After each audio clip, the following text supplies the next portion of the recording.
Hi hello welcome back to our channel. అందరూ ఎలా ఉన్నారు? బాగున్నారా? నేనైతే చాలా బాగున్నాను. ఇంకైతే ఈరోజు వీడియో వచ్చి హైదరాబాదీ చికెన్ దమ్ బిర్యానీ. మీకైతే ఎంతమందికి ఇది ఇష్టమో నాకైతే కామెంట్ సెక్షన్లో షేర్ చేయండి. మా ఇంట్లో వాళ్ళకైతే చాలా ఇష్టం అన్నమాట. ఎప్పుడూ లేదు, అత్తయ్య అయితే ఆ రోజు బిర్యానీ చేయమన్నారని చెప్పి చేస్తే మీకు వీడియో కూడా అలా తీస్తున్నాను అన్నమాట. ఇంకైతే వీడియోలోకి వెళ్తే నేను ఆనియన్స్ కట్ చేసి ఫ్రై చేసుకుంటున్నాను. బ్రౌన్ ఆనియన్స్ ఏంటంటే చికెన్కి ఈ బ్రౌన్ ఆనియన్స్ ఎంత ఎక్కువగా ఉంటే అంత టేస్టీగా ఉంటుంది అన్నమాట. మీరు ఒకసారి ట్రై చేయండి. ఇంకైతే నేను బ్రౌన్ ఆనియన్స్ చేసుకుంటూనే ఇంకా కర్రీ కూడా మ్యాగ్నేట్ చేసి పెట్టేసుకుందాం అనేసి అనుకుంటున్నాను. ఏంటంటే మనం బిర్యానీ చేయాలి అనుకునేటప్పుడు ఈవినింగ్ చేసేద్దాం అనుకునేటప్పుడు మార్నింగే మొత్తం అందులో అన్నీ కలిపి పెట్టేసుకొని ఫ్రిడ్జ్లో మ్యాగ్నేట్ చేసి ఫ్రిడ్జ్లో పెట్టేసుకున్నాం అనుకోండి, ఈవినింగ్ మనం చేసేటప్పటికి చాలా టేస్టీగా ఉంటుంది అన్నమాట. మీకు కానీ టైం ఉన్నట్లయితే అలా ట్రై చేయండి. చాలా అంటే చాలా బాగుంటుంది. ఇంకైతే చికెన్ ఇక్కడైతే నేను వాష్ చేసుకొని పెట్టేసుకుంటున్నాను. ఇంకైతే ఏంటంటే నాకు అసలు మ్యారేజ్కి ముందు వంటలే రావండి, అన్నీ మ్యారేజ్ అయ్యాకే నేర్చుకున్నాను. మ్యారేజ్కి ముందు అయితే తిన్నామా, కాలేజ్కి వెళ్ళామా, వచ్చామా, ఉన్నామా అనేటట్టే నేను ఉండేదాన్ని. ఇప్పుడు మ్యారేజ్ అయిన తర్వాత అన్నీ నేర్చుకున్నాను. ఈ రెసిపీ అయితే నేను 5 ఇయర్స్ బ్యాకే నేర్చుకున్నాను. మా ఆయనకి చాలా బాగా నచ్చింది. ఏది కూడా మనకు ఫస్టే రాదండి, కొన్ని కొన్ని తప్పులు చేస్తాం కదా ఫస్ట్ టైం చేసేటప్పుడు, నెక్స్ట్ టైంకి ఆ తప్పులు అనేవి మనకు తెలుస్తుంటాయి అన్నమాట. ఈ రెసిపీ అయితే మీకు చూపిస్తాను, ఒకసారి ట్రై చేసి చూడండి. చాలా అంటే చాలా బాగుంటుంది. ఇంకైతే నేను కూర వాష్ చేసేసుకొని అందులో 2 టేబుల్ స్పూన్ల కారం, 1/2 టేబుల్ స్పూన్ పసుపు, ఇంకా 1 tablespoon chicken masala, 1 tablespoon mutton biryani masala, ఇంకంటే బిర్యానీ సామాన్లు, దాల్చిన చెక్క, లవంగం, పువ్వు, యాలకులు అన్నీ వేసుకున్నాను. ఇంకైతే 2 టేబుల్ స్పూన్ల పెరుగు, తర్వాత వచ్చేమో అల్లం వెల్లుల్లి పేస్ట్, తర్వాత వచ్చి పచ్చిమిర్చి మీరు కారం చూసుకొని వేసుకోండి. ఎందుకంటే ఇంట్లో పిల్లలు గట్టుంటే ఎక్కువగా తినరు కదా, అందుకని చెప్పి కారం చూసుకొని వేసుకోండి. నేను ఇంకా తగ్గించే వేసాను. ఇంకా పచ్చిమిర్చి, ఇంకా ఏంటంటే మీరు మ్యాగ్నేట్ చేసేటప్పుడు కొంచెం బిర్యానీ సామాన్లు ఉంటాయి కదా, దాల్చిన చెక్క, లవంగాలు, యాలకులు అవి కొంచెం పక్కకు తీసుకొని పెట్టుకోండి. తర్వాత వచ్చి మనం రైస్ నానబెట్టే పని కూడా ఉండదు దీనికి. చాలా ఈజీగా అంటే చాలా ఈజీ ప్రాసెస్లో చేసుకోవచ్చు. ఇంకా నెక్స్ట్ ఏంటంటే నేను రైస్ కడిగేసుకొని పెట్టేసుకుంటున్నాను. రైస్ ఏంటంటే అవి చాలా చిన్నగా ఉన్నాయన్నమాట. అవి బాస్మతి రైస్ అయితే కాదు, చిట్టి ముత్యాల రైస్ కూడా కాదనుకుంటా. మరి అవి ఇంతకు ముందు ఎప్పుడు నేను తీసుకున్నాను బిర్యానీకి అని చెప్పి, అవి అయితే ఉన్నాయి అని చెప్పి నేను ఇలా చేస్తానన్నమాట. రైస్ అయితే చాలా బాగుంది.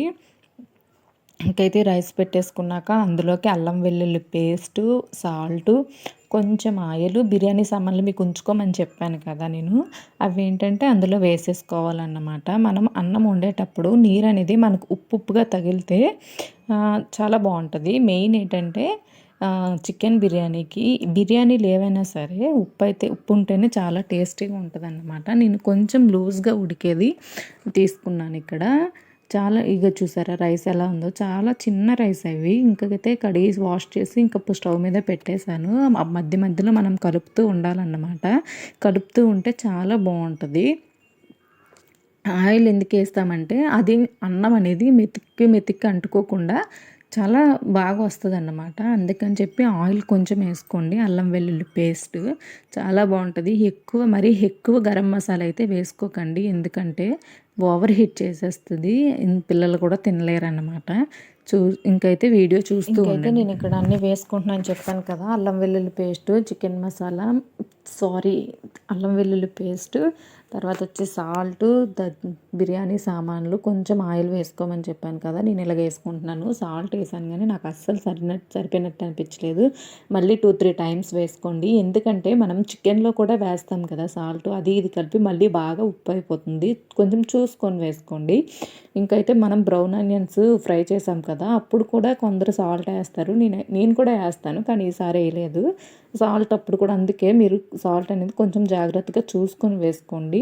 ఇంకైతే అన్నము ఇలా కలుపుతూ ఉండాలన్నమాట. కలిపేటప్పుడు మనకి ఆ అన్నం రైస్ అనేది ఉంటుంది కదా, రైస్ మనం పట్టుకునేటప్పుడు మధ్యలోకి విరిగేటట్టు ఉండాలి. అంటే 70% కుక్ అవ్వాలి అంతే. ఇంకా మొత్తం కుక్ అయిపోయిందనుకో నెక్స్ట్ మనం దమ్ ఇస్తాం కదా, దమ్ ఇచ్చేటప్పటికి అది మెత్తగా అయిపోతుందన్నమాట. అందుకని చెప్పి మనం 70% మాత్రమే కుక్ చేసుకోవాలి.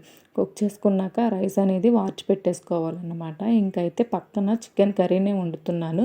మా హస్బెండ్కి అయితే గ్రేవీ ఉండాలి కంపల్సరీ, అందుకని చెప్పి మళ్ళీ నేను పక్కన చికెన్ కర్రీ వండుతున్నాను. చూసారా, ఇక్కడ రైస్ పట్టుకుంటే మధ్యకి ఇరిగిపోయేటట్టు ఉండాలి. ఇంకా స్టవ్ ఆపేసి అన్నం వార్చేసుకోవడమే.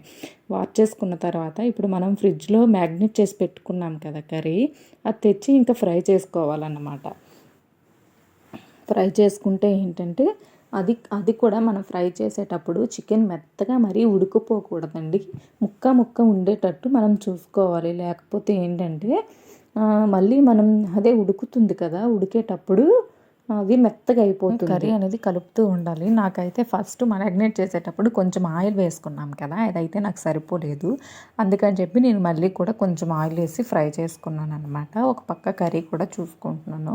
ఇది కూడాను బిర్యానీ కూడా బేగ్ అయిపోతుంది కూడా, సామాన్లు కూడా ఎక్కువ పడవండి తోమేటానికి అని చెప్పి నేను బిర్యానీనే చాలా సింపుల్గా ఉంటుంది, కానీ ఎక్కువగా తినకూడదు, ఓవర్ హీట్ అన్నమాట. ఎప్పుడో చేయాలి, నేను చేసి కూడా చాలా డేస్ అయిపోయిందండి, అందుకని చెప్పి ఇంకా చేశాను అన్నమాట. ఇంకైతే ఇలా మ్యాగ్నెట్ ఫ్రై చేసుకుంటూ ఉన్నప్పుడు ఆ మధ్యలో తీసి కలుపుతూ ఉండాలన్నమాట. కలుపుతూ ఉంటుంటే అడుగు పట్టకుండా ఉంటుంది, లేకపోతే మాడిపోద్ది. ఎందుకంటే మనం వాటర్ అనేది పొయ్యాం కదా, దాని వాటరే దానికి సరిపోయేటట్టు ఉంటుంది కాబట్టి మనం అనేది కలుపుతూ ఉండాలన్నమాట. కలిపాక కొంచెం ముక్క ఏగింది అనేటప్పుడు ఏం చేసుకోవాలనేసి అంటే చిన్న ప్లేట్లోకి సగం కర్రీ అనేది తీసేసుకోవాలి. తీసేసుకున్నాక ఇంకా రైస్ అనేది మనం అందులో వేసేసుకోవాలన్నమాట. నేను చూపిస్తాను చూడండి. చిన్న దాంట్లో చేసుకోవాలి.